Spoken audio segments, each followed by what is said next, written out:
অন্তর্বর্তী সরকারের প্রধান উপদেষ্টা ডক্টর মোহাম্মদ ইউনূসের প্রেস সচিব শফিকুল আলমের ব্যবহৃত মাফলার নিয়ে সম্প্রতি আলোচনা শুরু হয় সামাজিক যোগাযোগ মাধ্যমে।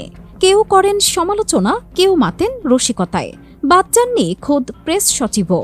এবার সেই মাফলার নিলামে তোলার ঘোষণা দিয়েছেন শফিকুল আলম। আজ শনিবার নিজের ভেরিফাইড ফেসবুক আইডিতে এক পোস্টে কথা জানান তিনি। রসিকতা করে ফেসবুক পোস্টে তিনি লেখেন, আলোচিত ও সমালোচিত বারবেরি মাফলারটি তার আসল দাম ৮৬,৬০০ টাকায় বিক্রি করা হবে। কোনো সহৃদয় ব্যক্তি অভয়ারণ্য বাংলাদেশ অ্যানিম্যাল ওয়েলফেয়ার ফাউন্ডেশনে এই টাকা দিয়ে মাফলারটি কিনতে পারবেন। পরিচয় গোপন রেখে আওয়ামী লীগের সমর্থকেরাও মাফলারটি কিনতে পারবেন। তবে এজন্য আওয়ামী লীগ সমর্থককে অবশ্য গুনতে হবে $৮৬,৬০০। দুইবার ধোয়ার পর ক্রেতাকে মাফলারটি দেওয়া হবে। এর আগে প্রেস সচিবের মাফলার পরা একটি ছবি সামাজিক যোগাযোগ মাধ্যমে ব্যাপক ভাইরাল হয়।